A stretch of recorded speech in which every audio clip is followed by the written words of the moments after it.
building a business is a very lonely journey. How do we take that idea and that skill set and break it down using AI in different ideas? Knowledge is everywhere and knowledge is free. I think it's no longer about how many customers you have, it's more about the loyalty of bringing your ICP. And I think how AI really comes to play in our product is framing.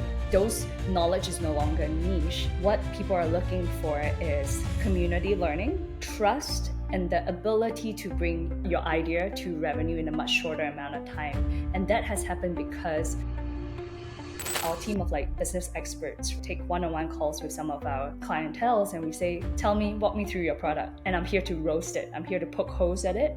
There are 3 people in your network that you could interview for. So I think the problem that we see a lot is people coming with very generic outlines, and the framework that we give them is the simplest WWWH. So it's the who, what, why, and how. You should immediately be able to think of 3 people in your network. And if you don't, then my question back to you is, I want to help people get fit. That is the most generic line ever because it doesn't tell me anything about your ideal customer. It will be a result for them to lose a lot of money because they're going to a direction where actually that's not the right direction for them. So you're better off into a 20-minute session where I look at your product, I give you clear feedback, you go back, you do the homework, and then refine it and put it out there. Welcome to Future Proof Leaders Podcast. And I am here with a special guest, and she is part of NAS.io, NAS Academy, and she's going to share with us some of the inside tricks and also how we can help our businesses into thriving in the AI era. So most founders have a chat group, Bleeding Potential. Today, Stephanie is our guest, and she's going to show us how to turn those chats into predictable revenue engines and how paid challenges unlock your next leap towards $1 million. So, hi, Stephanie. Welcome to the Hi. show. Thank you for having me. It's such a pleasure. It's really fun to get to share a little bit more of the embodied learning that we've done in the past couple of years. So pleasure being here. Awesome. Awesome. And just a brief background about Stephanie. She's chief of staff and partnerships background with NAS.io. And the mission for NAS is all about people. And here we are. This is our podcast is going to be all about. So let's dive in a little bit more about into where you are, your journey, and maybe you can share with us why did you choose the path where you are right now? That's a great question. Well, this is gonna swing a little bit. It's a bit of a roller coaster in my career journey, but I am currently, as you've mentioned, the chief of staff of NAS.io, and I also lead the success team. I started out in the company as a creator account manager, and our first business was NAS Academy, where we took all creator knowledge, people that we were partnering with, and we made them into courses. So we would fly across the world with a creator that we loved, and we would film a course with them. And then we'll put it back online and we would try to sell it with them. So every single creator partnership and every single course that we sold required a go-to-market strategy. And that journey was extremely exciting at that time. This was just slightly towards the tail end of COVID. And we saw that there was a rise in online education, and everybody was very interested to learn more about everything online, right? Because they're stuck at home. And when the borders were shut, it made a lot more sense for people to upskill. And I think at the current juncture that we are, I call this the new world 2.0, where connection is where it matters. And people are looking for communities, people are looking for connection network results. And what better way than to monetize your skill set that someone else from another part of the world is interested in? So my journey has brought me from education to now the platform that we are putting out there in NAS.io and helping to democratize a lot of information on how to make money online. And I think a lot of people have misconceptions, and we are going to debunk some of them today. Yes, we're going to unpack that with this podcast. And the beauty about what you just shared is it's helping people to make money with the platform. Yeah. And a lot of businesses would also come to that point and having this mission. And we just wanted to really unpack, especially you're in the inside of NAS, and of course, from your perspective, your experience as well, in combination of everything. Okay, so when you talked about a little bit on the changes after COVID with AI and a lot of changes right now so rapidly has been changing not only in certain places but all around the world. There could be changes in jobs, there could be changes in earning your own living, and there's so much changes as what we can imagine, and it's rapidly just changing from time to time, right? Sure. Yeah. So maybe from your perspective from the Mhm. past, like what was the old ways that you think in your perspective, and what was the ways to also, get revenue, get income, versus now that is much more of a different approach, which you guys are actually doing in Nas.io. Yeah, great question. So I think if I can put it very simply, in the past, what I've noticed it's in order to have a thriving online business, there are a couple of theories or misconceptions. It's number one, I need to have a lot of followers, right? Because I would need to push the product to a demographic that is large enough because we also know that there are going to be churn rates. So the bigger the audience, the more likely you are to get conversion. So I think that was the mindset back then. So there was a lot of like capitalization over like how do I grow my social media following? How do I make sure that I'm known, right? So everything was likes, views, and then teaching becomes a little bit more exclusive, if you will. So there are maybe a couple of people who are teaching a few niches, right? But I think what has transformed and transpired is as we come into a world where knowledge is everywhere and knowledge is free, right? I can literally learn how to replan and repot everything from a YouTube video, right? Those knowledge is no longer niche. What people are looking for is community learning, trust, and the ability to bring your idea to revenue in a much shorter amount of time. And that has happened because the concept of finding a ideal customer profile, it's changing. I think it's no longer about how many customers you have. It's more about the loyalty of bringing your ICP, your ideal customer profile, through a value ladder, right? We're not just trying to get them to purchase one thing and leave, but we're trying to get them to see the value of your community and your suites of products. So there is loyalty and longevity towards it. And I think how AI really comes to play in our product is framing it. So the two main things that people struggle with, it's like I have the skill set in my head. I just don't know how to transfer that.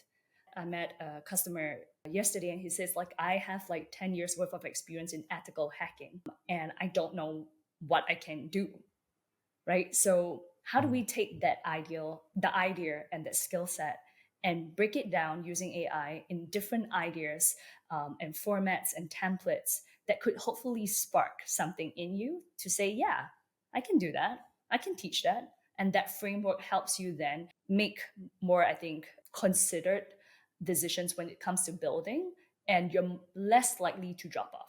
So I think the world has changed very much due to AI, but it's more so of like it's helped you with framing, it's helped you with being able to take the idea to revenue quicker because there's consistency and a roadmap and a plan. So we call our functionality AI co-founder because it's like a sparring partner. I'm also kind of fascinated about what you just mentioned about when you have your own ideas, your own skills, it's difficult for us to make it as a product or as a solution. So, can you walk me Yeah, through, and for the audience as well, absolutely. like how do you break that down and in your own way? Absolutely. Can you do it yourself, or is there a framework, Great or question. would you be the one to help your clients?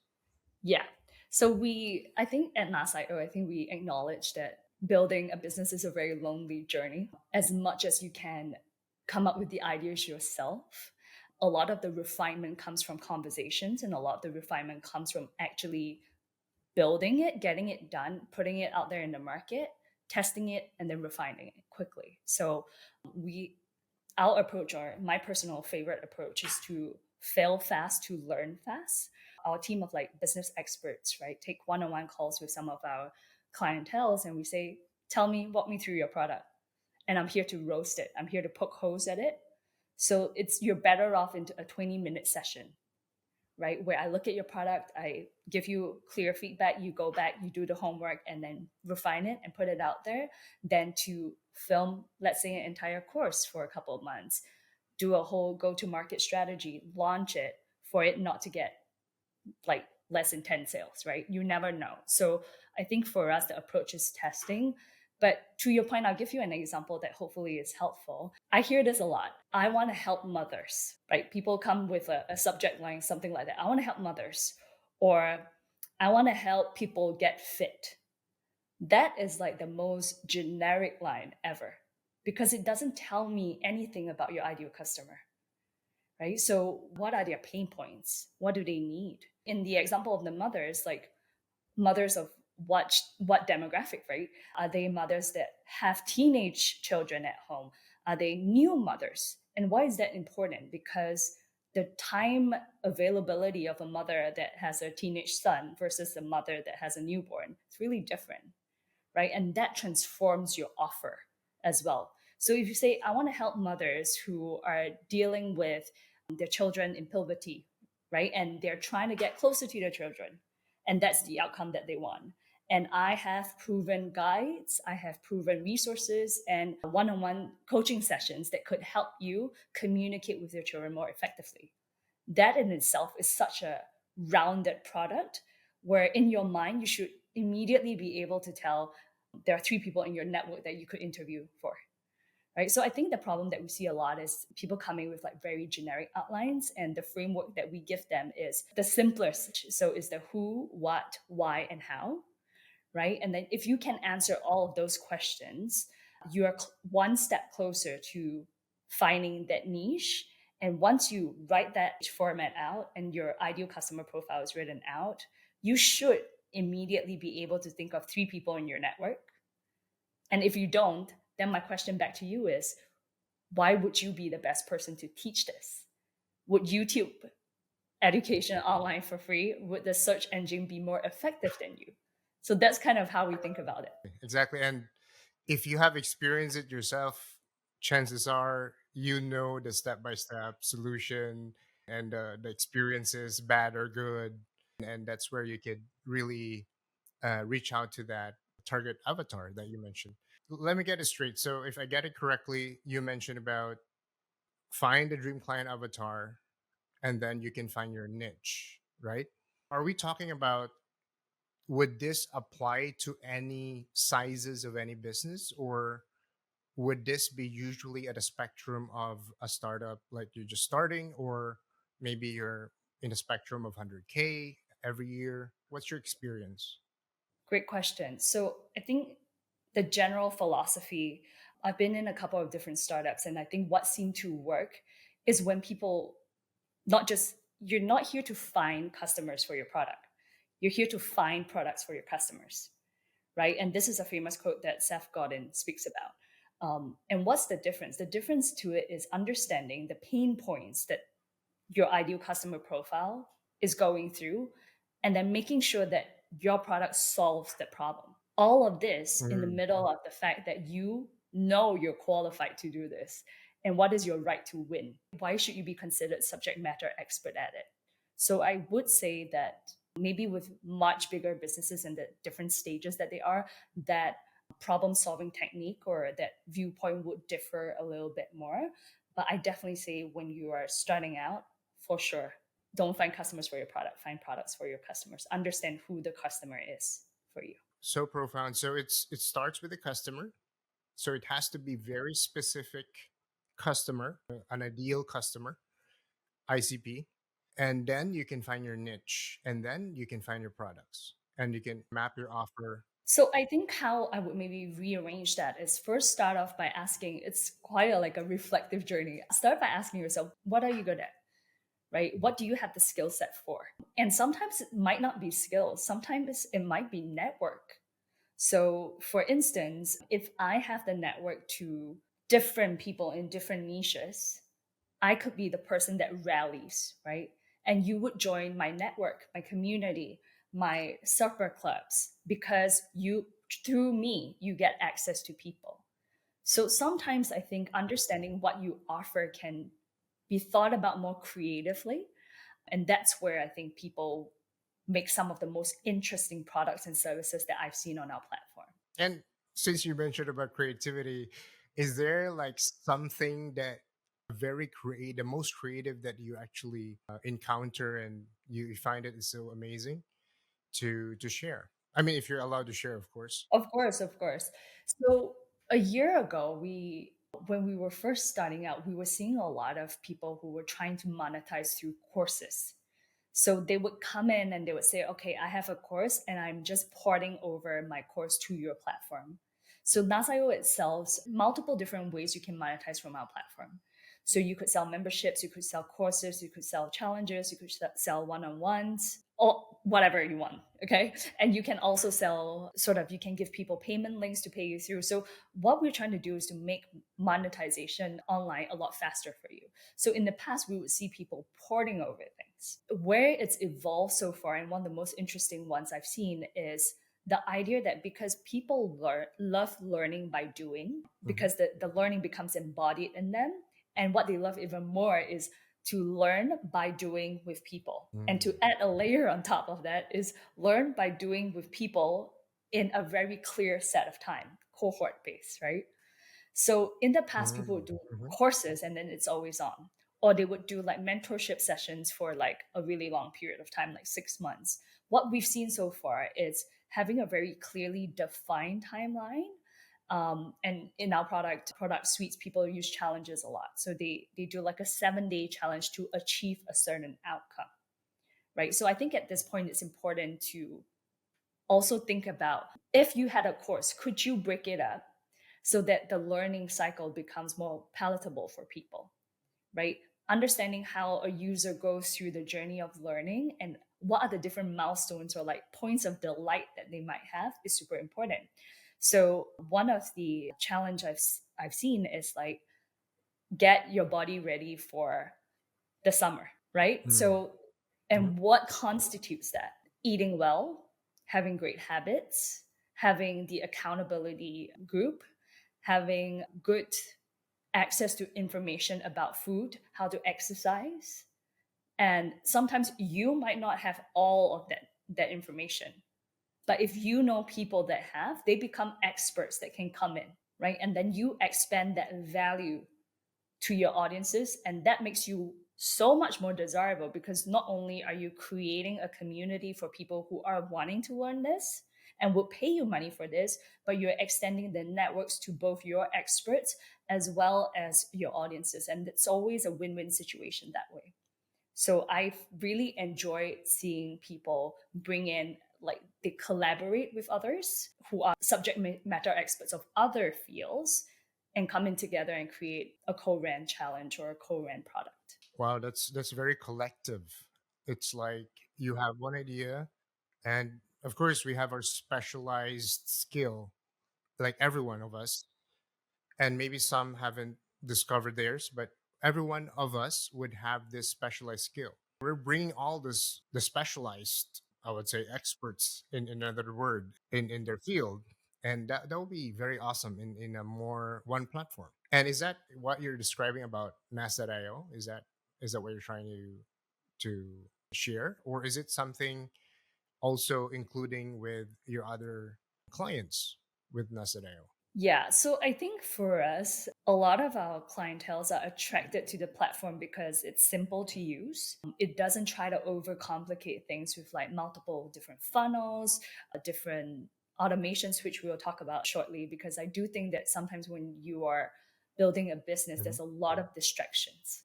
If you Yes. go down the rabbit hole of like, I must have this 20 automations in order to start, the person that started on day one with zero automation and is just like going for it would have like 20 days worth of results more than you, and that is infinitely more valuable than getting everything right on the first go. So for us, it's like simplicity, but it's value that can be stacked across, right? So if you were to come in to NASIO from a get-go, you say, okay, I just want to test it out, you publish products first, right? You publish it, see what's the intake, see how people are responding to your format, and you say, I'm ready to start earning money, and then I'm gonna push out different types of like paid products.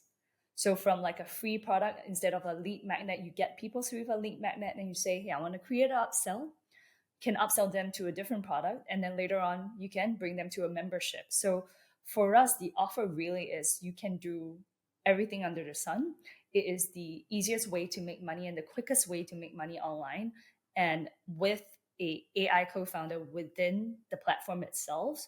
It Think of it as, I mean, ChatGPT is so powerful nowadays that you can put in any brief or idea and it gives you at least something valuable for you to banter with.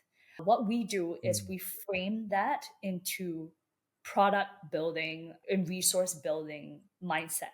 So if you were to put in a brief and say, hey, I want to launch a 30-day LinkedIn challenge for people who are having a tough time writing, right? So you put that prompt in, and what it does for you is it creates a structure of how you should be thinking about it. So, what format is it in? How do you structure a format? If it's going to be a 5-day challenge, how do you structure it day by day? So, that skeleton that would probably take you maybe a day, or maybe if you're quick and uncritical of yourself, maybe like 3 hours of work, that does it for you in like 2 minutes, right? And that helps you concentrate on putting your skill set and content within it so that you can move faster. So I think the philosophy is like everything is about getting more information so that you can refine it along the way. A product, once it's put out there, belongs to the world, but the next iteration belongs to you. You decide what you change. So the quicker it is, the better it is. Yes. That's, I think, across the board with any size of business. The quicker it is, the quicker you implement, the quicker you test, the quicker you see if it fails, then you can improve from that failure, and then you can just tweak along the way. So I just wanted to touch base a little bit before we talk about the chat to revenue engine 2.0. You mentioned about the WH, and maybe we can also touch base about that. I think Yeah. a lot of roadblocks Yeah. with with entrepreneurs, especially founders. Yeah. They tend to be enthusiastic without having those four. So, in your experience, maybe you could share with me, like, how do you, either you're talking to a client or maybe yourself, or maybe for a founder, how would you like dig those four things? Great question. So we're pretty upfront with it because it doesn't matter if it's unclear at first, but once you slowly go down the flow of like who they are, right? So what does who mean? Who means demographic, age, genders, job, right? What what is their current status and situation? Why? Why do they need help? Right? What's the motivation? What's the goal? What's the fear? And how do they prefer to learn or solve problems? That's the part we're talking about, the format, the medium. Could it be through video? Could it be through coaching? Could it be through templates? Is it a community experience? So I think like the combination of like who they are, what is their status and situation, why do they need help, and how do they prefer to learn gives you a holistic enough approach to start from there. And typically, when you start asking Mm. those Mhm. questions, it is quite impossible for the business owner to not have an opinion. They already know this, right? It's just about putting that thought into your frame of mind so that when you build with intentionality. That's kind of it for us. I think that's the main first stage, I would say. That's very simple, and I would think that it's easy to implement. But I'm just curious, just in case that your clients wouldn't be able to find it at the first go, like for some reason, maybe you just didn't, maybe there's a roadblock in terms of thinking about it. So, what's your approach to that if they couldn't find those four? So I think if that becomes hard to articulate, then we point it back to two things. You point it back to yourself. Like first of all, why do you think you have the subject matter expertise to teach it? That's number one, asking them about themselves. And number two is asking them about the pain point they think that their user is facing. So sometimes it's either Mm. or, right? So it's if I don't know how to frame my skill set, I would say, I don't know, I've been doing this 10 years, right? And then sometimes they thrill off and they're like, yeah, I it's about confidence, right? If there's no confidence there, they start thrilling off. And then where we catch it and where our business experts come in is to be able to also understand the psychology of selling and the psychology of like how a founder must feel. Because as we mentioned, it's a lonely journey, but it also is like terrifying, right? So sometimes when you move the mirror from them to, okay, what do you think your users' pain points are? Then they become really passionate. They're like, oh, I was speaking to the other person that day, and this was the list of things that they were telling me about. I think we can solve one, two, three, four, five. And you will almost sort of reverse engineer and say, okay, this is why you're helping them then. And then how do you think is the best way to do it? And then they would tell you that. Then you get two out of the whole framework that we have, right? Your WWWH, you have like two out of like four already. And then you reverse engineer a little bit more. So that's the kind of process that we do when we have our clients meet with our business experts, is to not give you the idea of what and how to sell it, but more of how do we tidy up what you already want to do. Yes, and that's most of the people, including me, sometimes. I think finding that clarity and what we really want takes time, right? Takes time to for you to discover. So having someone, it could be AI, it could be human, it could be some element for you to use that would speed up the process, and that could probably, for some, it will be a result for them to lose a lot of money because they're going to a direction where actually that's not the right direction for them. So great to really go deep into that and show our audience how they can find clarity, and I hope that could be valuable for them. So now let's go into the chat and revenue engine 2.0. Like, I know the core value of NAS is really about community, about people. So if you're going to be moving from a plateaued community to a predictable cash flow, which you talked about, like how can you like help your clients and of course the prospects or other people in the world to earn that revenue faster, quicker, and even from the idea stage down to a product stage, which is so awesome. So let's start with a question about if a business or if a founder has 100K US dollars a year, right, of an annual revenue. What member segments matter the most? And which group should founders prioritize? And what type of offers would there to each? Great question. I think if we were to segmentize, maybe at 100K, if we were to categorize it, it's like who are your new users, who are your active users, who are your power users, and who are your at risk users, right? So I always say keep the new users funnel quite large. Think of it as a net you want to cast off every so often so that you have new fish coming through, right? So with new fish coming through in your net, what you want is like fast onboarding, small but meaningful wins. And what do I mean by that? You can't leave the fish in the net for too long, right? Because you can't just put it in there and leave them be.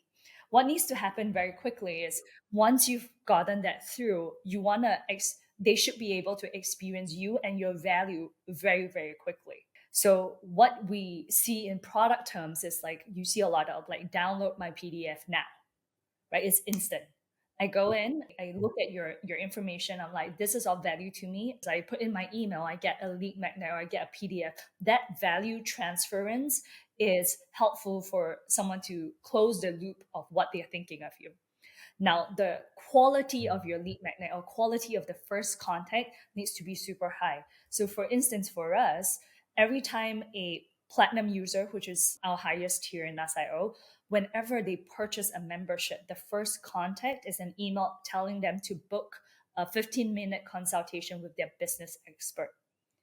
They must see that, they must see you, they must be able to understand what you're about very, very quickly. So that's for like your new funnel, right? It doesn't have to be one-to-one. In many other people's cases, it could be group calls, it could be a certain like maybe on demand file or a lead magnet even, but you want to make sure that that's quite quick. But with the active core, right? So people who are in the thick of your community, you want to make sure that you do something more like something that has repetition. There's consistency. You're building habits with them and you remain constantly top of mind. So for us, that means having WhatsApp group chats, right? But WhatsApp group chats, it's helpful because you're on someone's mobile, right? So, and the mobile goes with them wherever. But the strategy of making sure you don't overly stimulate them before they mute you is an art. Is an art, right? So knowing when they want to be notified is important as well. So I think in our cases, when we run mentorships, the sprint mentorships, we always like for 14 days, if you're coming to a platform to learn how to make money, we want to make sure that 14 days you get all of the support and help you need. We add you into a WhatsApp chat. We have active like question and answers. We have agents online helping you with like technical issues. That creates momentum. So when you have an active community, you need to decide the cadence of momentum. Is it an every week thing? Is it an every month thing? How do they remember you? Right. So this is also exactly why in on LinkedIn, people like to do series. Day one of the 30, because I know what I can expect. So I'll come back to you. So with Active Core, that's my recommendation. For power users, you want to make sure it's exclusive, right? You want to make sure it's like the private door, the little black card, that the benefits that they get is very different. So for us, our version of like exclusivity means you get like a once a month ask me anything session with my COO, right? And he once a month for 1 hour, he comes into a group call and he answers all of the questions and he shortcuts your learning because he's built multiple businesses that work really well. He's scaled a really big team and he would have all the case studies in the tip of his hands that he can share with you over an hour. And people would pay for that, but they can't pay for his time for an hour because he doesn't do coaching. So we give that to our top users and that's exclusive, right? So that's where your power users are. And for people that are at risk, it's always about re-engagement and what are some of the new offers that you can bring them in. So it goes back to the loop of fast, active power. At risk moves back to fast, active power. So that's how we think about it. So just curious about so the difference between how do you describe the power user? Power users are one that is more invested in terms of the program or the business, or is it like they're just more engaged? It could be two. I think it's both. So if I measure it based on like loyalty, if I put up 5 products and you bought all 5 products, you're a power user. If I put up 5 products, you bought 2 products, but you're super active, you're an active user, but I'll come to you and ask you, what is it about the other products that doesn't sit well with you? Right? Or like, why are you not a super fan of this yet? There must be something that's a little bit off. So I think power user is also longevity. How long have they been with you? How consistently are they aligned with what you're putting out? So it's not necessarily money per se or how much they buy, but it's how aligned are they to your product offerings and what you're trying to offer them. Most of the time, and maybe this is just my opinion, people vote from their wallet. So, which means if they're invested into the program more, Yeah, they will put their attention. sure. Because Yeah, if they won't, yeah, they would probably chase another, shiny objects. So for sure. that was just something that could be the power clients. In terms Yeah, of new so just to clarify and just confirm, new are yeah, the ones who just signed up, joined the yeah, program, the community. yeah. Active are the ones who are already in. They just kind of They're relatively engaged. not so long, not so engaged, but they're active. New and yeah, And I would say newly engaged. yes. And the power is the one that we just spoke about. And what about the at risk? Like in every business, there's always clients that will leave, right? They're at risk. So what do you guys like? What do you do with the at risk? Great question.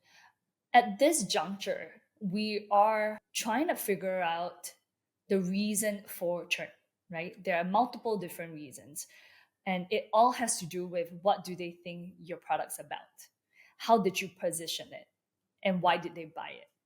So churn could come from maybe the expectation that there's going to be more human interaction or more handholding and education. Or it could be that, hey, I didn't think that this was what the product was about. It was a marketing misalignment. I didn't know it was that. Or it's this was a lot more time consuming than I thought it was, for instance.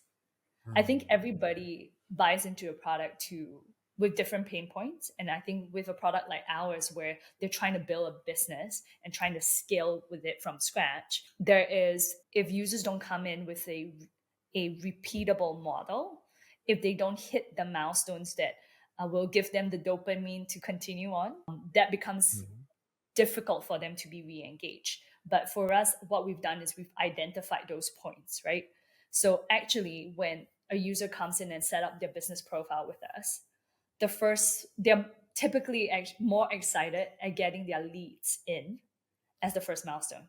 No one's super excited if they have everything set up. They're like, oh, that was hard work. That isn't the first milestone.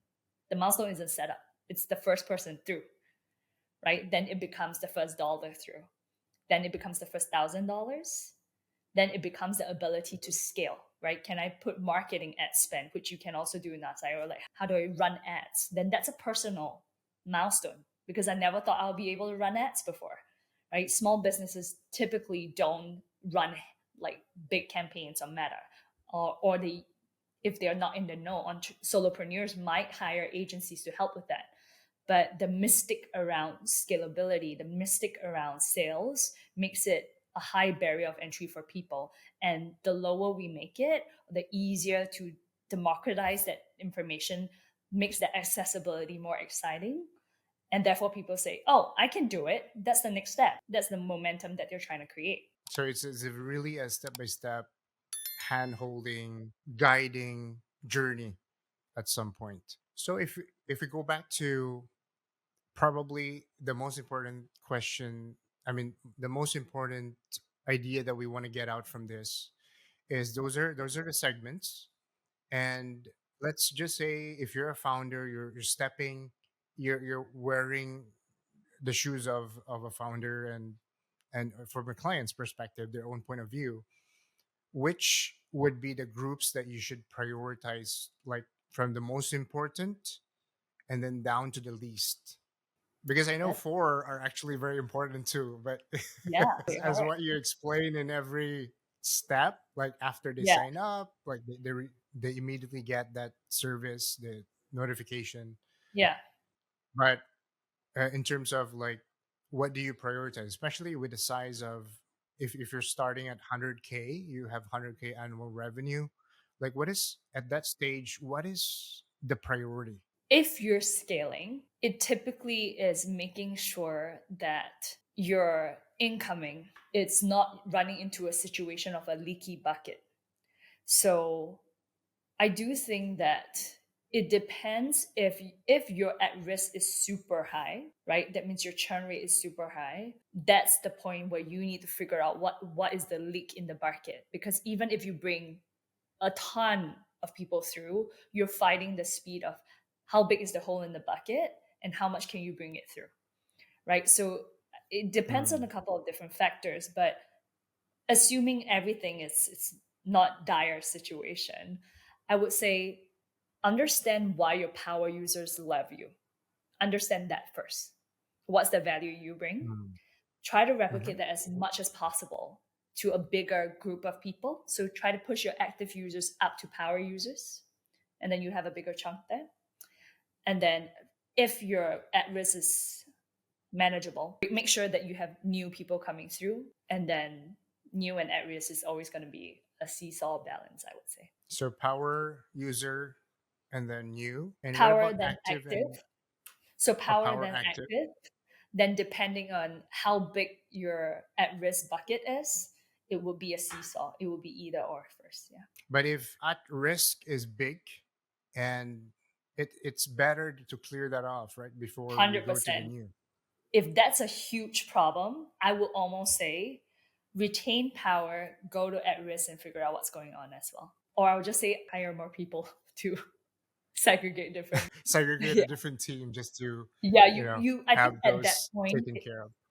Exactly. If at that point everything is problematic, then you probably have a system issue, right? If everything needs it's a big problem, then it probably you need to go down your funnel to understand where people are at and what their experience is.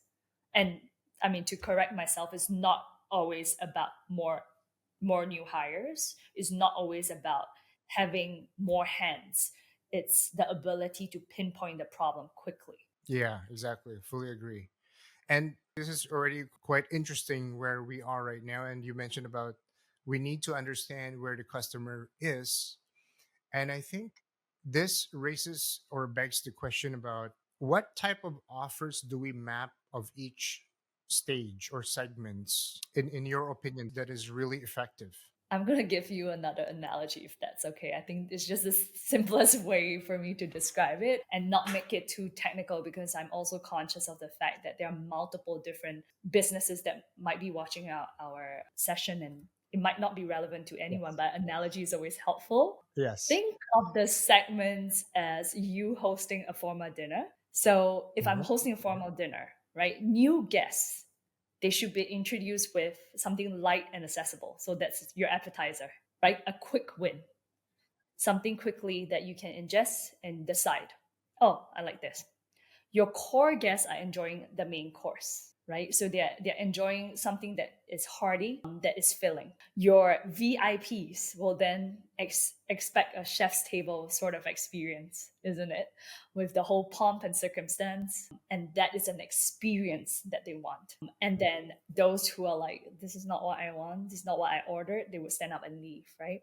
So for those at risk who stands up and leave, do you have something else to give them a reason to stay, right? But you need to understand why they're standing up and leaving. So if I were to give you a scenario of like how that plays out in an analogy of like a restaurant and a business setting, that's sort of it. Like new people, appetizers, quick, clear. Main active users, core customers, give them something that is of sustenance, that is feeling. VIP, a whole experience, right? At risk walking out, understand why they're walking out, and also see in your kitchen, is there something else that you can offer? Are we gonna give them takeaway? I'm just Yeah. kidding. So Yeah, maybe. I love your analogy about food. I mean, who doesn't love food? So it's very simple and it's very relatable. So yes, it's very clear analogy, and I think it opens our minds to think about on a simplest analogy in a simplest setting on how we can relate into how we can serve and help each of the segments of our client where they are. So Stephanie, that's we are just kind of just dancing around with this chat to revenue engine, and we're going to talk about much more of prices and premium tiers. So just curious about like how do you raise prices and add a premium tier without revolt? Like walk through benefit stack and probably you mentioned about this like grandfathering rules that prevent backlash. Yeah. So whenever you are about to offer a new tier, the main question to ask is what increased value are you offering the people? That's like a very simple way to put it, right? You want to offer a new price, then what are you bringing to the table, right? I also feel like in the past people will say, "Oh, it's inflation," right? And I raise it because it's inflation. But the experience of doing so, it's like you leave your user in a position of like, well, I'm going to be paying for the same thing, but it's just a bit higher because I can't control. These are out of my control. But an easy way to frame a new tier is to understand the difference between your loyal customers and it's a signal of respect to your early adopters, isn't it? So if I want to raise a tier, I will keep my power users, right? I'll give them the homage and the respect to say, you stay here, you are good. You're good at this price point, and I'll raise it for anyone that comes through. A strategy around that can even be a time sensitive offer, right? So, okay, if I need you guys to upgrade because you've been my early adopters, I would give you 20% in X amount of time to upgrade to this tier or to upgrade to another offering, depending on how you're structuring your product. People just want to know that their loyalty is rewarded. That's as simple as that. And in Mm. a world where, people access to information is so easy, I think I keep going back to this point, but understanding how you can provide capabilities and outcomes for people and what is their pain point is the most important skill set. So what we say at NASIO is often, don't sell the mattress, sell a good night's sleep, sell the outcome. Don't talk about the product so much, sell the results. Yes. Awesome. Awesome. Yeah, that's pretty clear, and I think that could be very simple to implement. And probably there's just one use case, and there's a lot of use case that you could raise prices, add a premium tier, and now let's talk about a little bit much more of, you mentioned about this earlier when you have a new client, so there has to be some sort of a cadence.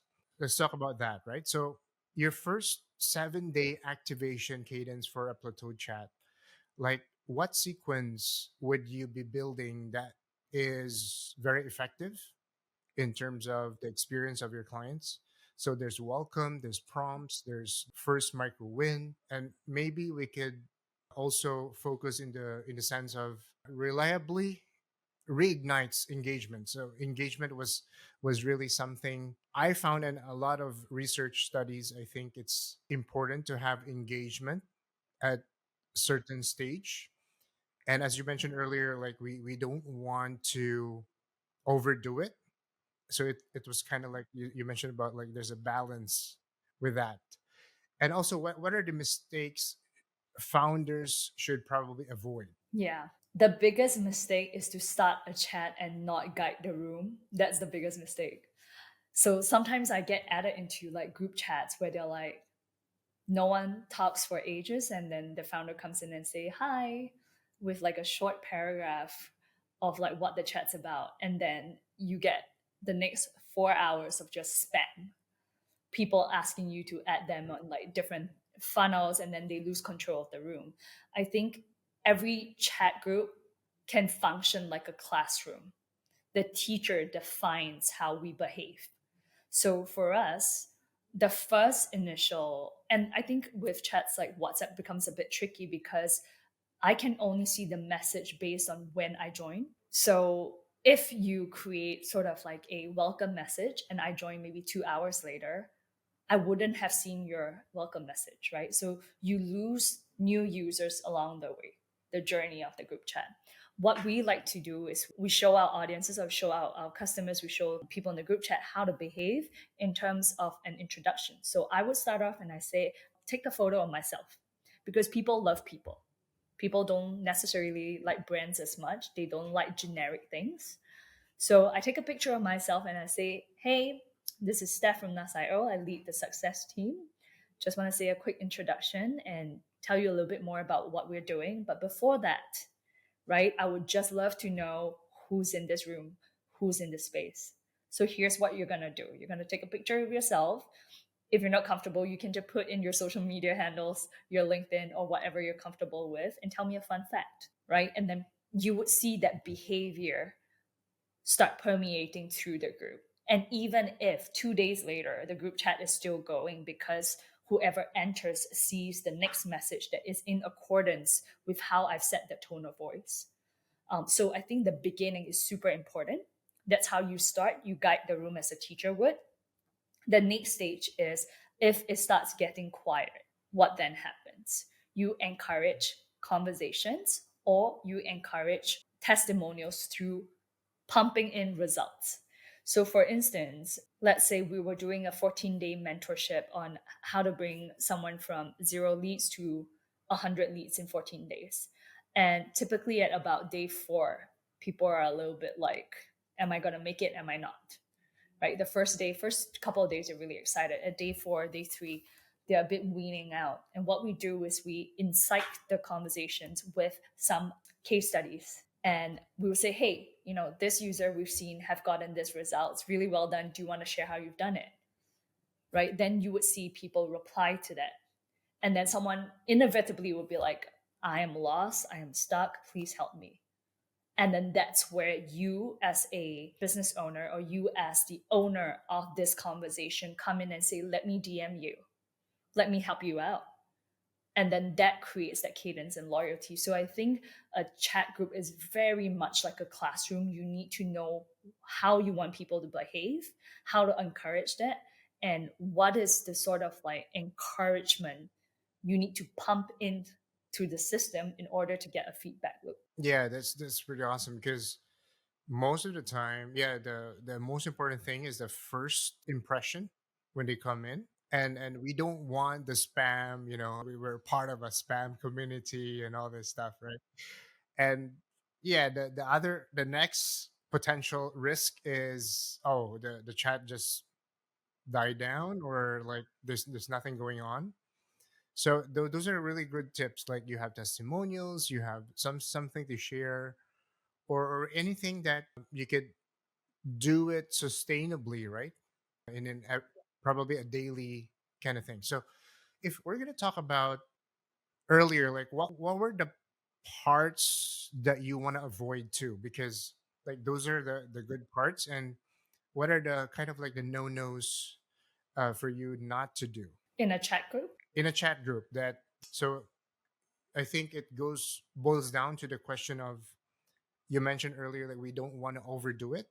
Maybe from that angle too. Like, maybe is it the much more of the frequency? Is it much more of how would you kind of make it autonomous? Maybe that's the word, autonomous. To it's not that every day you have to really, I mean, you have to probably, but you also want to have an organic engagement, right?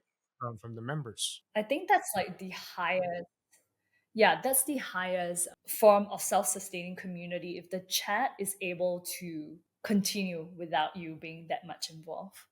So, an example of how that could look like, or what are some of the things to avoid, is fundamentally, most people still use chat groups on their mobile. So, if it's going to be a long and complicated process, they're just not going to do it. So, if you're like, here are 10 questions you need to answer, not going to happen, right? It needs to be quick, convenient, and fun. I think those three elements are super important.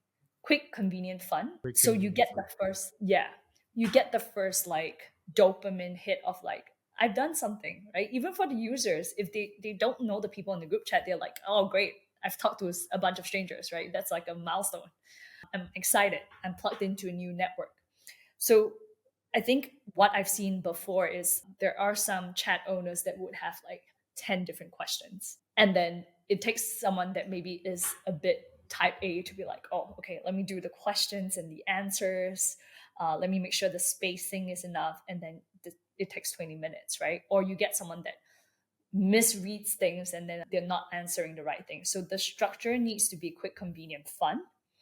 And then another thing to avoid is, I think, in two ways, if you're too strict with the group, the mood of it, it's a bit too, if it's feeling a bit too like serious and militant, you don't create rooms for surprise and delight. What do I mean by that? I think a photo is a quick and great way to introduce someone, but also having like their professional title or their social media there grounds it. Because if I say just take a photo of yourself, right? And there's no consequence of it. Sometimes you get Mhm. people taking random images of things, right? And then you once again lose the room because there are too many spammers, right? And also, if you don't know what the group chat is for, don't start a group chat. Just don't do it. If you don't know what you want out of it, don't do it. For us, we even for communities and businesses that are even a bit more exclusive, we even gate it with an application form. So you be very clear with who is coming through and you curate that group. So if, for instance, I'm in a group of like startup founders or like investors that I'm hoping to meet, and they say there's a group chat for all startup founders, I would expect to fill up a form because I want that group to be curated. I want to know I'm in the midst of peers. So if you're doing sort of the niche itself is quite specific and you need to make sure that they have quite a few criteria to hit before they are let through the group, I would say do up an application form and filter that through first. Because if you lose, once again, you lose control of like what people are saying, excuse me, it becomes more like an announcement group chat and like a billboard. And there's not much activity, you wouldn't get much out of it. Yes. Yes, it's very important to really understand why you're doing it. I mean, in the first place, because we tend to grab, all the tools and okay, I want to have a chat group. I wanted to have a program. We're kind of pulled by this force to have all of that, and that's a good wake up line to say that like you have to understand like why are you doing this, Yeah. right? At Yeah. the end of the day. So curious to know, you mentioned earlier because we're talking about chat to revenue, right? And we're gonna like go there now. Like if we talk about, I think you mentioned about this, we have a discussion and we talked about like there were two automations that Yeah. can use the chat group into Mhm. a revenue generating. And probably maybe you could share about like I think you mentioned about the words or the terms like tags, DMs, magic reach, and then we have the low effort, high leverage automations to scale without hiring more people. That's probably a magic offer for a lot of entrepreneurs. So please share with us. I think if you are able to do it, I would definitely say you need some sort of like smart behavioral tagging. And that starts from like understanding what are the milestones you have identified as important for someone to move to the next stage. So in the past, one of the first few milestones that we've acknowledged is if someone creates a community or like a business with NAS.io, it takes literally less than a minute. So you would go and put in your email and details. It's like within 60 seconds, you have an entire tool that is ready to be used at your disposal. So the creation no longer becomes the first milestone, but the first milestone comes when they fill up information about who they are and have defined it. So their description, their banner images, and they start dressing it up. That's like the first step. And then the next milestone is when they've published something, right? Because they're ready to bring their product to the world. Then after that is the first leads that come through. Then it's the first dollar, and then it's the first thousand. For instance, if I'm looking at that as a defined series of milestones to get this user on track, that means they pass each KM in their marathon and they're like, yep, good to go. We're still at the right pace. Then in any businesses, it's important to understand what are the behavioral milestones or even strategic or even numerical milestones that you need to hit to signal readiness. So once you define that, then it goes into the process of like targeted nudges. Because we also live in a world where, as much as AI is a blessing, it also becomes a bit of like information fatigue, right? Because there isn't that much personalization anymore. It is a very spray and pray method. And that's how I can differentiate intentional founders and intentional business people from people who are just looking to scale really quickly without understanding their customer. So if you're intentional, what you would then do is like take the behavioral tagging that you have and cater messages in different formats depending on what's most effective to people to convert interest into actions. And what I mean by that is, for instance, for us on our platform, I have the capability to DM the business owner of each of their accounts. So if I chance upon a business that I find unique or interesting, or they've taken an action, I'm not opposed to spending time to do the unscalable things. Like, for instance, DMing everyone that I'm interested in speaking to. I'm very okay with spending 2 hours DMing people in our business network to see how I can help them, right? Because sincerity and value always drives through. And it's okay to do the unscalable things initially so that you can grow into more data, more insights, more strategies, even on how to scale this group. Then you can do informed processes after you've actually spoken to people. So I would say Sure, there are automations and milestones and messages, but also don't be afraid to do the unscalable things because sometimes that's where the spark is. Yeah, as you said, these are probably the magic that unveils what you're actually looking for the longest time. One-on-ones are great sometimes at a specific time and place, in my opinion, but it's not scalable as in like you can DMs like the whole time, right? Because you wanted to serve and reach more people. But once you get the DMs and you're intentional around it, you get and you know what you want to get out of those DMs, then that would be powerful. So I'm not very far fetched. No, not at Yes. all. I have like I was listening to a podcast, a Lenny's podcast, which I think is really popular with the product and tech folks, and he was discussing Gojek's strategy initially. So Gojek is very much like Uber, right? So it's a ride sharing service, and one thing that really stuck with me was when they talked about how they would rent out stadiums to onboard new drivers because the technological aspect of getting them to go on an app and walk through that process, that's the biggest blocker. So they rented out a stadium and had like different all the onboardings on like computers or like iPads, and drivers would just literally come through and they would help them onboard in person. So talking about scalability sometimes is about the stage that you're at. When you're starting out, don't be afraid to get your hands dirty, like get in the mud, get in there, because you will only see results when you go towards it. Automations doesn't really confirm or like give you any much of a feedback loop quicker than I think in person. That's my own experience so far in the business world. Yes. And importantly, as you mentioned, if you don't know why you're automating in the first place, like don't do it. Don't do it. Yeah. Right? The rabbit Yeah. hole. Yes. Yes. Very common sense.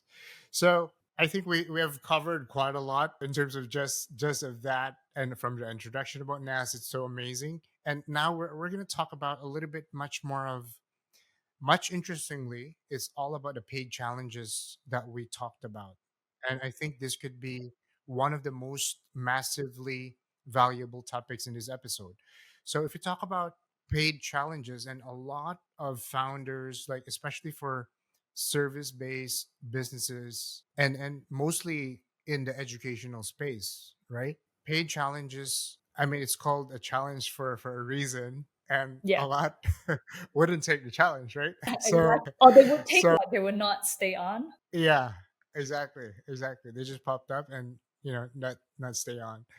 So if we're gonna talk about that, and I could see there's so many. I would say there are so many leaders have done this very effectively, and I want to see from your side of the spectrum on how do you like craft the accelerator ladder, right?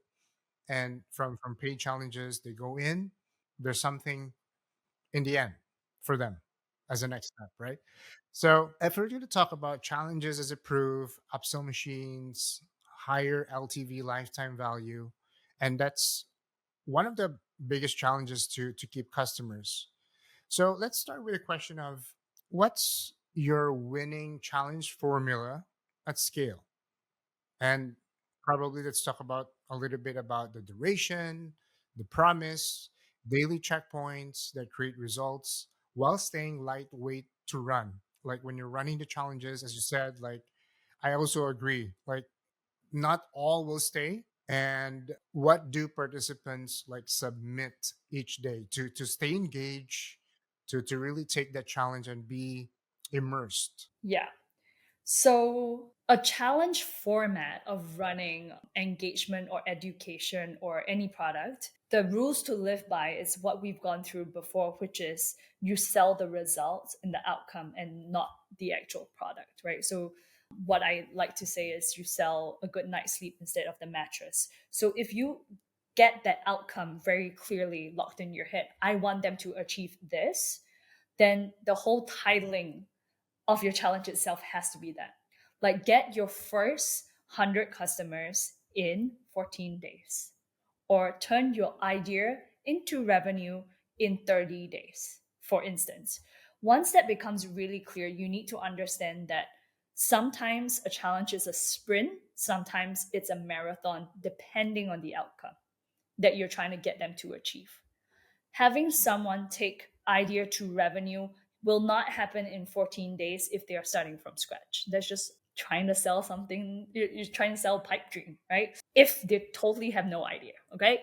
But what I've seen worked really well, and this is more of a medium result, like if I were to look at everything I've seen across the board, the 5 to 7 day challenge format works pretty well because it gives you enough data and feedback, and it's not so long that the churn rate becomes too high. Because 5 to 7 days in a week, you can see transformation in a week. That's very desirable for people, right? So if you say, hey, drink this to lose weight in 30 days, like in the past, they always do this sort of like advertisements, right? Yes. The focus, a lot of it was, and I'm not recommending people drink this, please don't, please exercise. But that's not the point here.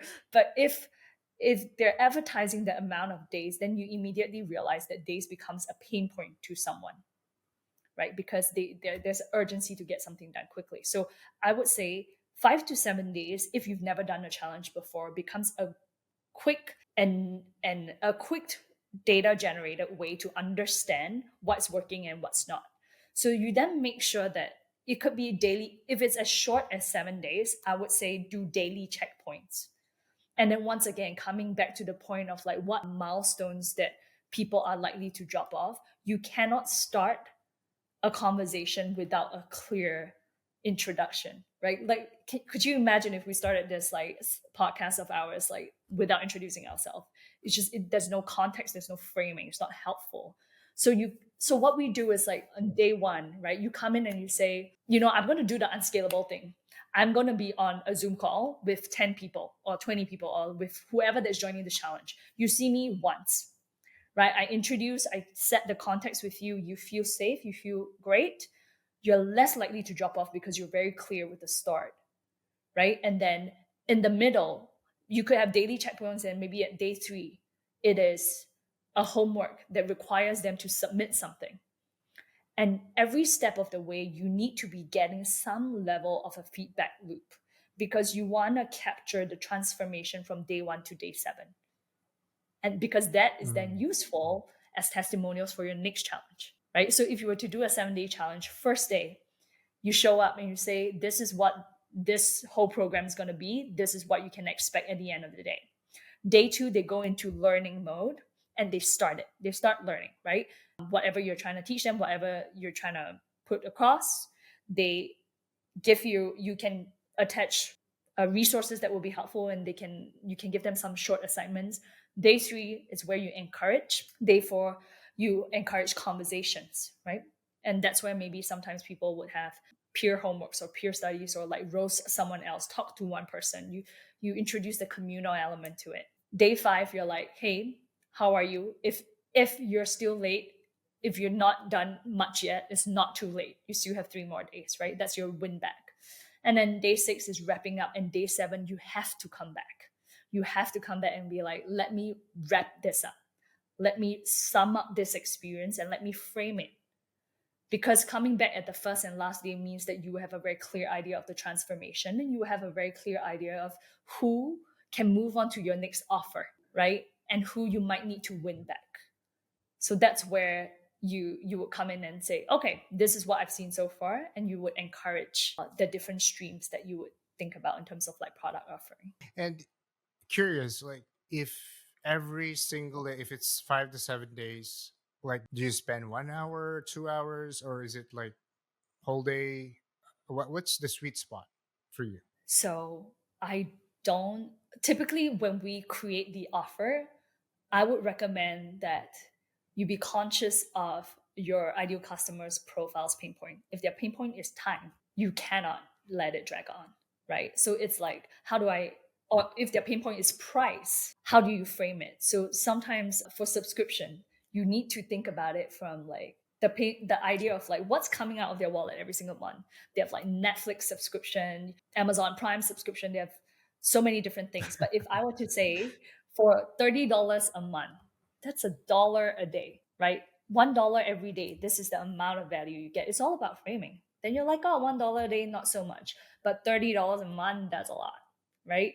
Or if you're doing a low ticket product that costs maybe like $7, right? It is a cup of coffee. It's cheaper than a cup of coffee. If you're doing a I don't know, accelerator program that costs like $5.99, then you sell the outcome, right? I'm saving you 4 years worth of time by all this research that I've done for you, right? So this 599 is in exchange of all the work you would have to do yourself by going through this yourself. So if you don't have the time, this makes more sense. So I think the value of framing is the most important thing. Value framing, and when I'm listening to you, it's like not only framing but also filtering the people who are not very engaged or not serious. Oh, I just wanted to test the waters. I want to see what's out there. But okay, and my other foot is actually on the other other end of the door, right? So I think that's a good framework to probably have some idea to start a challenge, and also to really understand and be sensitive about your target audience at the same time. And as you said, like it works, probably it could be 5 to 7 days, and it could be shorter every day, and it could be shorter days. But it also depends on the audience, and maybe you can correct me on this. Maybe it's also the testing. You need to test it and Yes. see if, Yes. okay, is it too long, Yeah. and then you mentioned about the feedback loop. I think Yeah. that's very critical too Yeah. in I everything you do also in a business, not only challenges, I guess. for sure. For Right. sure.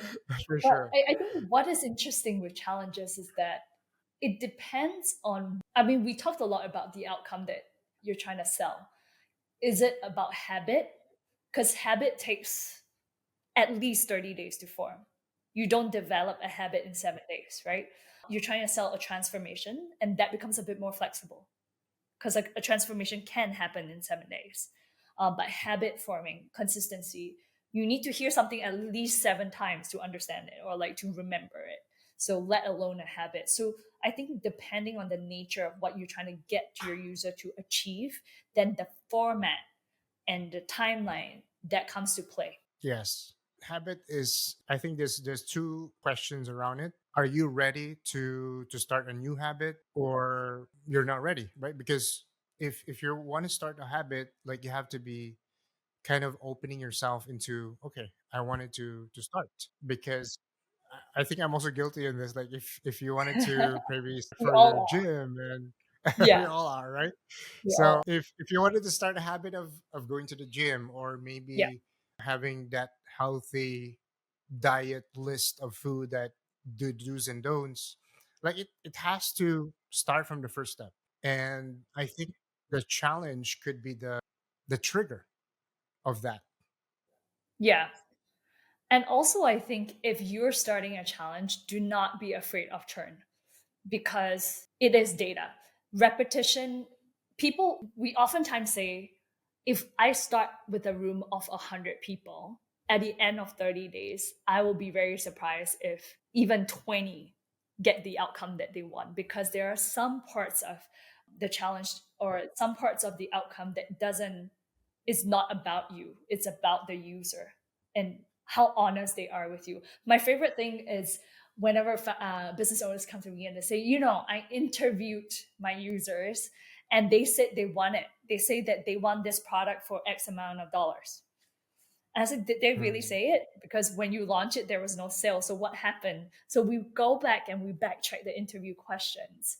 And when you ask bad questions or when you ask questions that lets people off the hook, they we always want to people are more maybe there's a higher tendency to say things that you want to hear, right? So if you come to me and you say, is this okay, I'm more likely to not try to suggest otherwise. I'll be like, yeah, it's fine, right? But if you ask me, how can I improve this, suddenly your user has a lot of opinions. So knowing Mm, how to ask the right questions in interviewing your user is important.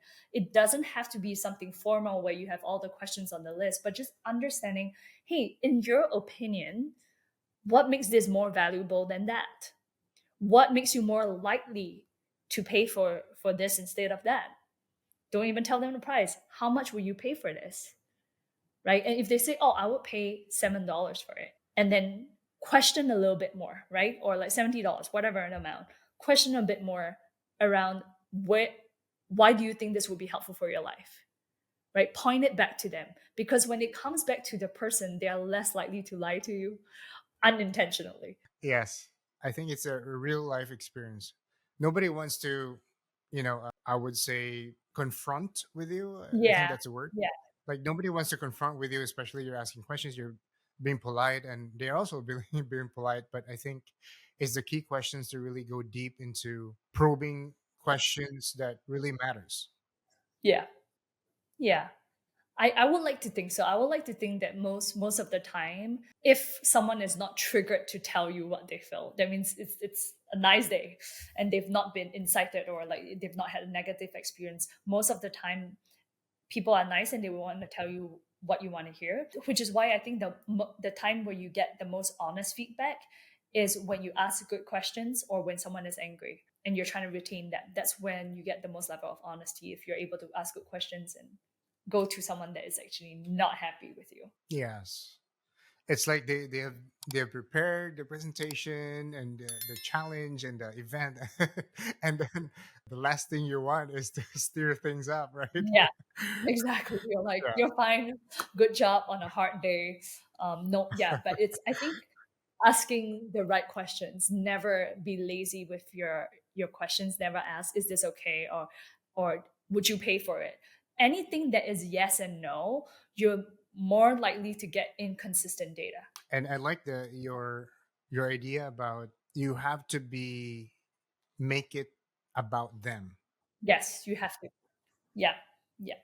Yes, that's more likely they're going to be sharing their opinions. So that's amazing, and we're going to talk about, you mentioned about earlier about joining a challenge. It could be affordable, it could be low barrier of entry. You mentioned about $7. You mentioned about $30 for entry. Do you also look at probably an upsell in terms of, so, and also maybe from an upsell to an accelerator? And when you have a challenge that you're building and you're conducting a challenge, and we talked about there's an end result that we wanted to monetize around a challenge. So maybe you could share a little bit, like, how would that look like at each step? For us, in the world of like making money through digital products, the most systematic way to think about it is what I call a value ladder. I think it's quite common. Most people have heard of it, right? A value ladder. If I were to come into a challenge, right? I'm Once you've defined the outcome that someone can achieve at the end of it, then understanding and mapping out where they could go, depending on maybe the level of expertise or maybe the level of like involvement, you create different streams that make it easier for them to adopt the next step. So one interesting format I've seen it in is I had someone that was writing a book. And as a part of the book, she created a challenge. So it's like, think of it as a book club.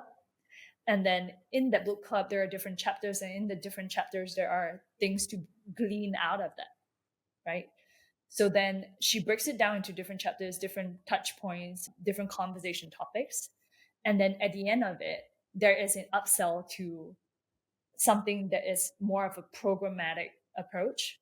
So this is obviously a nonfiction book, right? Something along the lines of like, it could be, okay, maybe let's frame it around investment, right? Maybe it's a book on investment. Then there are different topics and different points and different maybe concepts to comprehend. So she breaks down some of those in difficult concepts on there. Could also put some videos explaining it so there's a human connection, an element to it. And then at the end says, hey, I'm actually doing this like one day in person event where I'll invite different experts to come through. would this be something you're interested in? So because people have gone through that whole funnel and that journey, the upsell is not super surprising. Versus if you put like, do you want to do a challenge or event? When you put two things at some in front of someone, based on their biases, they're going to pick one or the other, right? But in making sure that your value ladder creates that flow and that journey for them, they would eventually choose both based on the journey that you have actually pre-built for them. And it's about learning psyche. It's about learning how to do 1 + 1 = 2 before you go into like algebra. Right? How do you create that tiered approach? Yes. So it's like they opt in, they're into your world, and you invite them to your challenge. They experience the challenge, the results that they perceived at that point, at that level, and there is a next step, which is an upsell. And as you mentioned, there's this maybe an accelerator program after an upsell as well.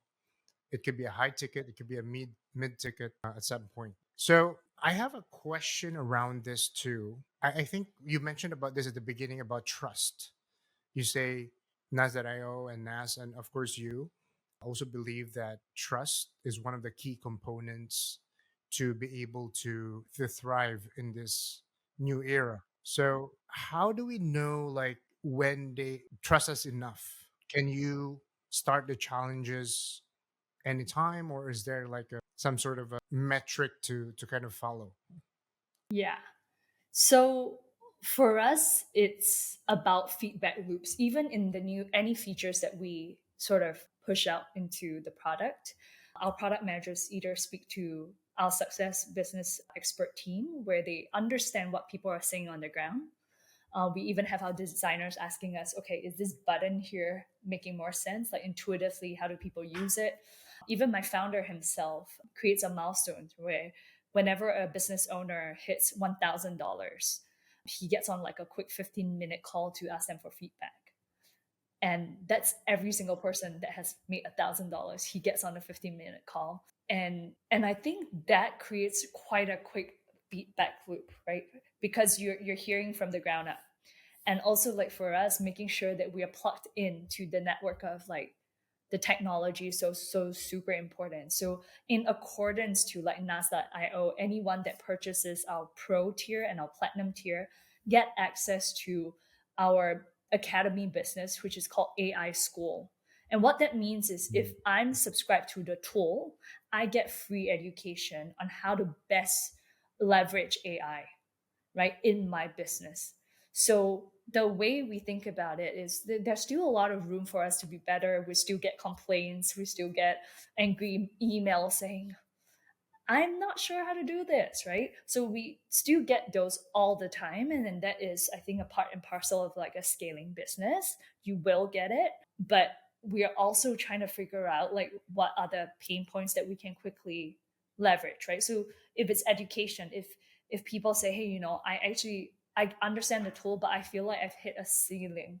Like I myself, as a business owner, do not have enough ideas on what I can sell or how I can do this, but I know there's something in me, right? I know there's some. It sounds like a Disney movie, but I know there's something in me. How do I unlock that, right? And then that's why we build features like AI Co-founder. It becomes your sparring partner to go back and forth. And then we create an AI school because we will teach you things like how to use AI to write a kick-ass landing page, or how do you use AI to make your banners more beautiful, or how do I use AIs to create content to supplement my teaching, right? So all of these are like really practical things that people can learn that feeds into their ecosystem of needs. So while our product is still growing and learning, and as a business we're still starting out, but there is many points of information that helps us try and test and add. Yeah, that's pretty much very very valuable, especially for our audience. So you mentioned about if a founder is out of ideas, right? And I think this question comes into play because if we're going to talk about upsell timing, what are the three natural moments to invite upgrades? Just a more of a context. So just in case you wanted to create upsells, so it's like a branch of your product. It could be an after, it could be from a small tier to a middle, wherever it is, there is an upsell movement. And I think the question goes back to the more of the timing of creating those upsells and implementing those upsells to where, which is where is it going to be effective? Is it going to be after the challenge? Is it going to be, at the end of the challenge? It could be after, it could be before. What's your experience that is most effective? So for us, the challenge is broken up. If we can, I'll probably send you some B rolls of how it looks like on our platform itself, so it's easier for the users to have a look. But think of it as like each day, at any point you can put in an upsell, you can insert it in.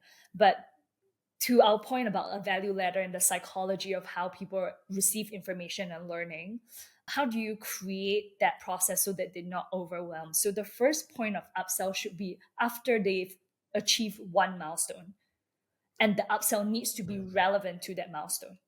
That's really important because I think people are not opposed to upsell, but they're opposed to pushiness, right? If you give me something that is good for me in a timely manner, I would not say no. The simple concept of if I'm not hungry and my mom is coming to me with a bowl of ramen every half an hour, I'm like, Mom, not now. It's just not the right time, right? Using the analogy again. Yes. Okay, so if like I'm in my room, I'm working from home, I'm having a bunch of meetings and I'm not hungry and my mom comes in and she's like, "Hey, I bought something for you," and it's not the right time, right? But the appropriate time could be either people realizing there's a want and a need for it. So in this case, in this analogy, is when I feel hungry. Or the second point is at a time stop. So once I've completed a task, that becomes a point where I'm free to think about it. That mind space might create an awareness that I need this. So sometimes an upsell comes in when the user realizes, hey, I need that. So that sales conversion becomes really quick.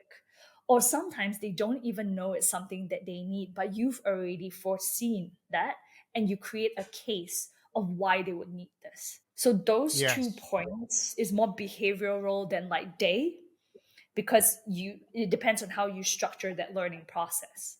So then at the end, once the upsell is done, one thing that people I think can utilize a bit more as a strategy is like time sensitivity. So when we run ads, right, on Meta, like if you were to run a campaign on any business, you notice that the conversion for your ads gets the most attraction and traffic and conversions maybe 2 days before you close the sale. That's when you really pump up your ad spend, because people are fundamentally FOMO and people are like myself, very last minute, right? So I would see the ad every single day and they say, yeah, super last minute. And then they say early bird. But if you're going to put early bird for 2 months, I'm not going to be the bird that's early.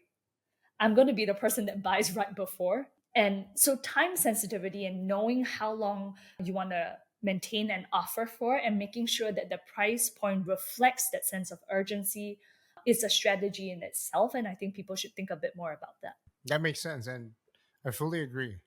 It's like you're playing chess and you're a few steps ahead from your, I Yeah. wouldn't say opponent, but customer, Yeah. customer, right? Yeah. So, Yeah. and what's amazing, what you just mentioned was if it's logical when they just want something like a quick win. So so imagine like a quick win is like they have a problem and you kind of solve that problem.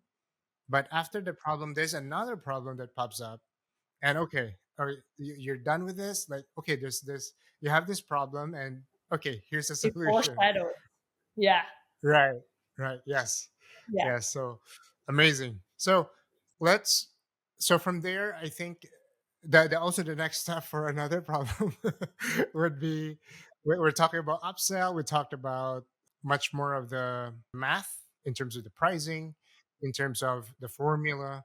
So now let's probably talk about how do we increase. So I think in any business, one of the biggest factor to earn trust are proof. And we talked about this with our early discussions before. I think proof engine was something that you talked about. And maybe in your opinion, like in your business, like how do you help your clients to create this proof engine? So how do you capture testimonials, screenshots, UGCs at scale with minimal, probably like mod overhead, and still protect the IP or permissions? Like we don't want to be unethical, but we also want to be very ethical at scale. Yeah, yeah. I think when you're doing anything at scale, I always think about like how organized you are with your train of thought and how organized you are with your customer journey, because a lot of these things can be pre-warned.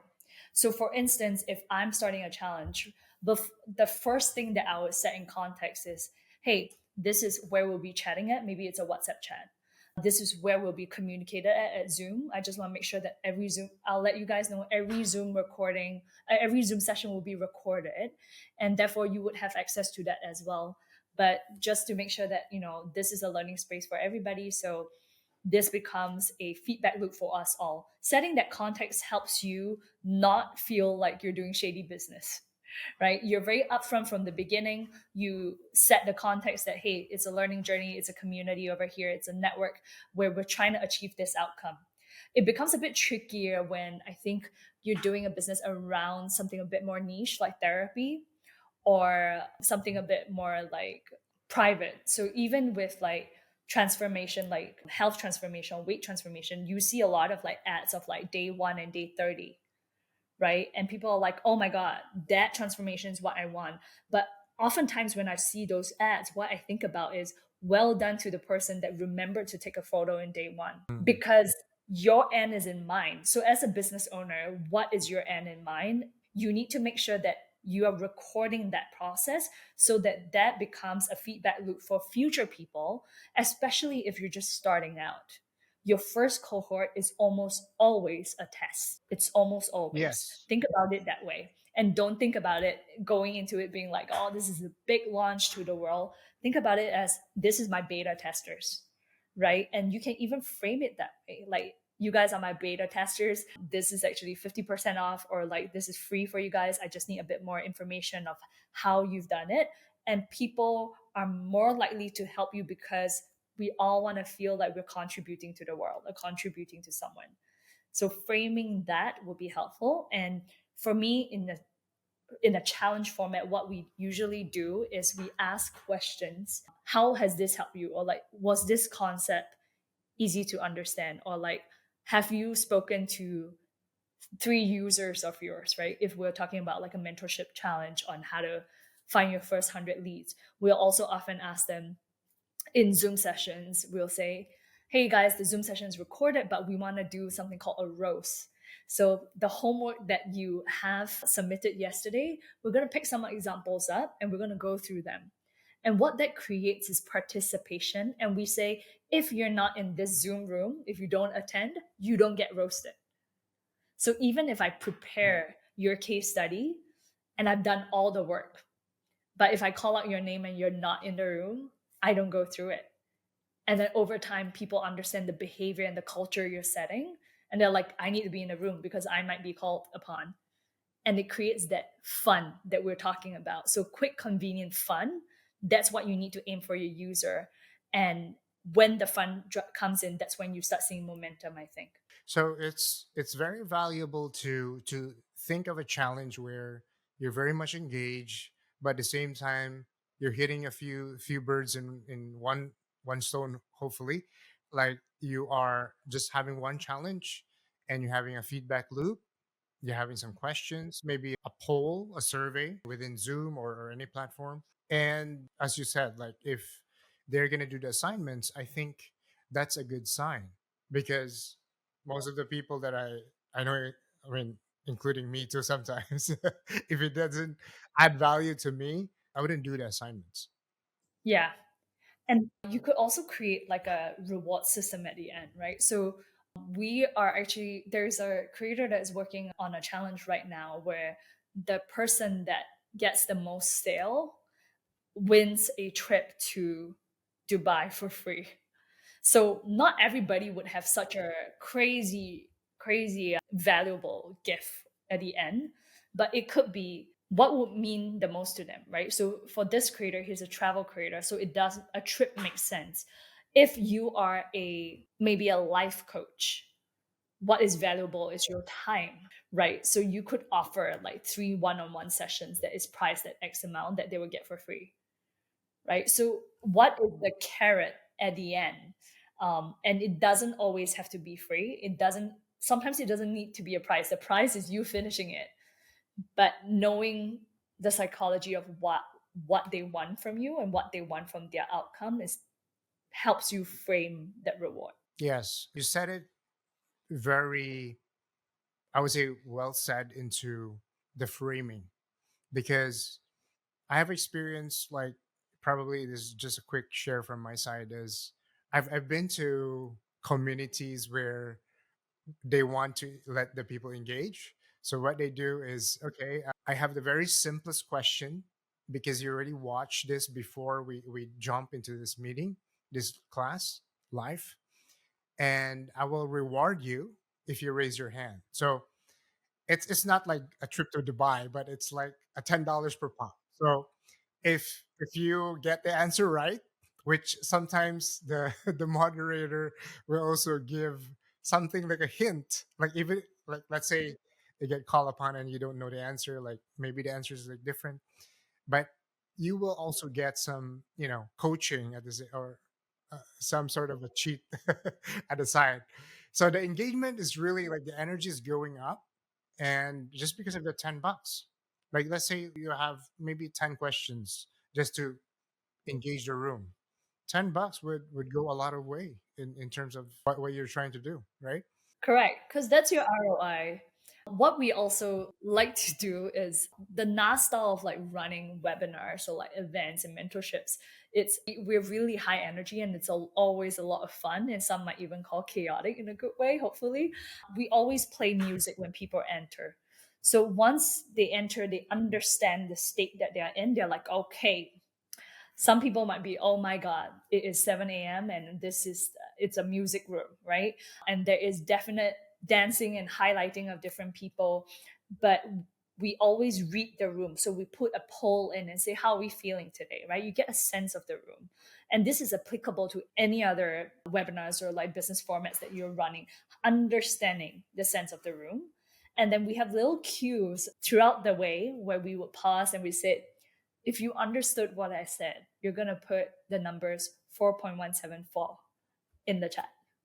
And then you'll see people like putting in like random numbers and you're like, oh, you're not listening. And those are like little points of like delight, fun, almost like trickery that just helps people guide them back into focus with a lot of like humor. Yeah, valuable. And a lot of people are distracted nowadays, so that's something that brings them really grounded into the event. Like sometimes we're watching probably a webinar or something, and suddenly, oh, I was thinking about this, maybe in my house, or oh, on my customer, or whatever, right? So we get distracted. So having that is really really critical. When done right, I think it's gonna be very successful. Yeah. Keep them on their toes, is what I'll say. Awesome. So we talked about when you have a challenge, and especially when you're starting a challenge, because challenge is nothing easy. It's not easy, it's not normal, it's not the standard way of inviting people. And especially from the maybe the first, and probably every challenges, whatever the straight stage you are, there are people who will jump off, participants who would drop off. Maybe from your experience and your opinion, your perspective, how do you recover revenue without relying on discounts? Because sometimes it's maybe because of the price, when you have an upsell, and sometimes people get turned off if they're not qualified, right? Or maybe it's not for them. Yeah. Yeah. Yeah. So I think I was just designing an offer with my team this morning, and we talked about what is the first barrier of entry that people would have. And that comes from understanding the user that is coming in to a challenge. So, for instance, you are looking for people who are at entry level, and this is like their appetizer. They're testing it out. This is new. They come in, the barrier of entry would definitely be time and price. So, if you have it both high, you're more likely to see people who do not convert, right? And this goes back to our point about understanding your WWWH, right? What's their pain point as well? So if the pain point is, I'm actually super new at this, I don't even know if I want to do this, I don't even know if I can do this, then maybe it's not a challenge. Maybe it's a webinar first that is upsold to a challenge, right? So then the Mm, format and the order of where your value ladder is and like which rung they're at can be rearranged. So I think instead of like discount, because I do think that you once you communicate the value, very oftentimes I don't actually think you need a discount if people understand the value you're communicating. A mm, discount comes in to maybe motivate speed of conversion. So you would see like events like to do this, like communities that run a lot of events, they say here's an early bird, right? So the first month they do early birds to just get the sign up through. Why? Because people only tend to buy towards the event date. And what is difficult for like events based communities that maybe are doing something in person is they need the numbers to understand the venue. So you will also see certain communities or businesses online say, even if it's an online event, right? At the end of the event, I would sell you next year's event right off the bat if you were to purchase right now. So you've done this 2025 September event once a year. Now that you're done with it, I would say 2026, we're running the same event, the same time. If you join now, you're going to get 50% off, right? And that's where you get your first horde of people because you want to make promo codes or like discounts a benefit, not a save me strategy, not a like clearance strategy. I think that's very different when it comes to like physical products as well as versus digital products. yes, and speaking of which, do you also add scarcity within any promo codes, or what's the effective way in your experience?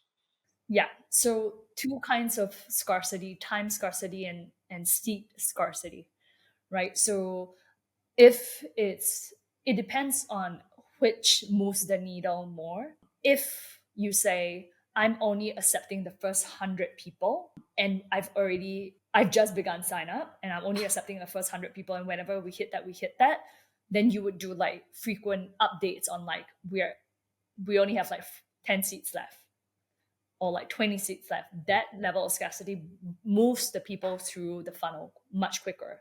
So I think with like time bound discounts, what the way we can think about it is as it goes closer to the date, the price needs to increase. So that's how you kind of squeeze the urgency towards it, right? So think of it as like a floor moving up. It has to be like that. It cannot go lower and lower. You can't say 50% and then next week I'm giving you 60% because you piss off the people who've already pioneered into that price. So I think knowing where the base is and where you would keep going up as you fill up the seats and that demand there, that's the way to think about it. It's very very logical, very common sense, but I think sometimes we don't think about it. Yeah, and I think it's the same concept with if you're looking at plane tickets, probably, and there's an Exactly. algorithm that will increase the Exactly. price Yeah. after a few hours. Yeah. Yeah. So that's scarcity for you. So Yeah. that's awesome. We're so far. We have covered amazing, amazing. We have paid challenges. We have the chat, and this is just to touch base with the audience. If you like this episode, please leave us a comment to let us know what you think about this episode.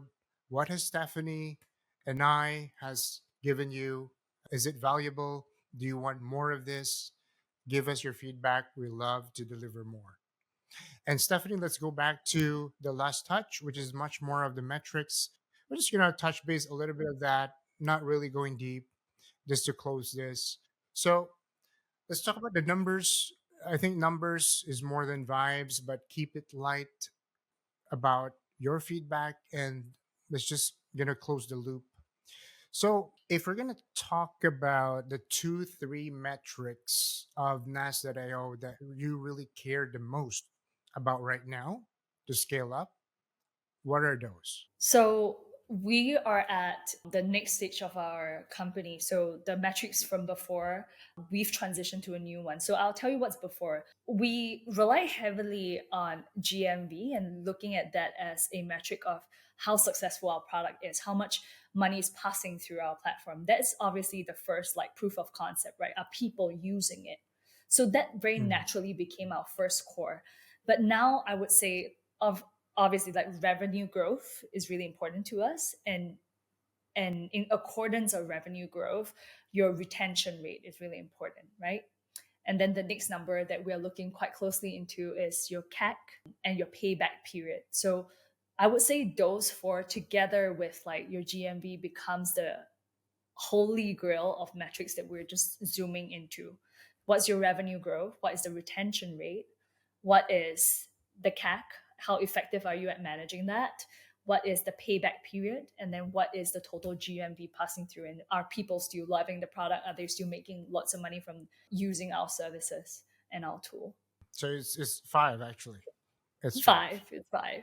Yeah. So 2, 3 metrics are no longer No, applicable. like it's So holistic. I awesome. think yeah, if anything about like this stage of our business, it's quite crucial for us right now as we're ramping up, as we've seen like, hey, this is something that has gained great traction, people, and it's across the board, right? It's not limited to one location. So Nasio, we have key markets in places like Latin America, the US, Dubai, Singapore, even Japan. So with that, it's important for us to be holistic in the approach, and therefore the metrics are a bit is stabilized by those five and will continue to be until we reach our next milestone. Yeah. Interesting to know about. I mean, CAC is always the biggest on, I would say most of the founders wouldn't put their attention to it, but I think, in my opinion, it's the big one of the biggest metric to really deep dive into to get it work. So the Absolutely. lesser you have, the better, right? For ROI. Fingers So crossed. and also lastly, I think it's more about like if you talk about, especially when your clients and especially to our audience, why those 5 metrics that you talked about for our founders aiming to 1 million in this stage as well? Why is it that, I mean, aside from the CAC, which is the cost of acquisition, so why are those like important now at this stage versus other metrics? Yeah. So I think when we first started, GMV became the main like source of obsession for us, just because you're trying to understand if this is working, right? So for any founder that I think you're trying to figure out your proof of concept, then your GMV and retention becomes the two main things to think about, right? How many people are like what's the amount passing through and how much can you retain from that? So in the same way, the concept is applicable for people who run businesses online that are like one time payment sort of products, like a course, right? There's no Mm, retention there. It's just you mhm. buy and you're gone, right? Versus someone that maybe is upsold to a membership where you get that recurring revenue from that. And I think a lot of times people think of that as like the North Star. If I have like a membership, sort of like community and business, people are paying me every single month, that is all good and dandy. But then you think about the retention of those people, right? Because in this day and age, there's so much information available online. There's so much different like variety of one thing, right? One tool would have maybe 4 to 5 different competitors. And if you're able to really nail down like how much money is passing through your business and how much of it you can retain and make it recurring, that's kind of a good position to think about. You don't need to have all of those metrics ready, I would say, at one go, but you need to pay attention of it. It's like your heart rate, your blood pressure, and your oxygen level. Some more vital than the others, but they all play a part. Actually, all of them are vital. Your heart rate is vital. Yes. So in other words, the business won't be alive and Yeah. breathing Yeah, that if we was where don't I was have going. those. Exactly. Great Exactly. analogy. Yeah. So now there's a surprise for you, and I don't know if you're up to the challenge. Sure. Speaking of Let's go for challenge, it. Wow. so this is gonna be a quick fire round, and it's Okay. more like just getting like one word answers for five Sure. questions. Okay.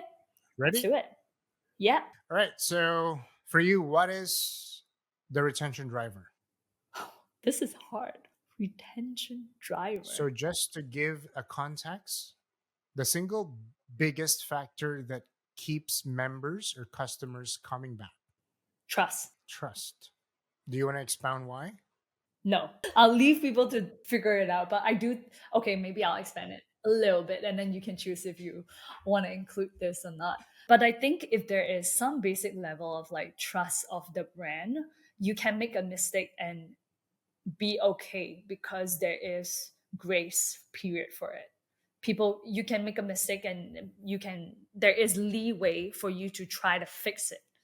Yes, fully agree. Fully agree. Like if they trust you, okay, that's a small thing. Like it's forgivable. Let it go. Yeah, exactly. Okay, so next one would be most overrated growth hack. Follower count. So on social media, how big is your follower count? I think that's like not as important now.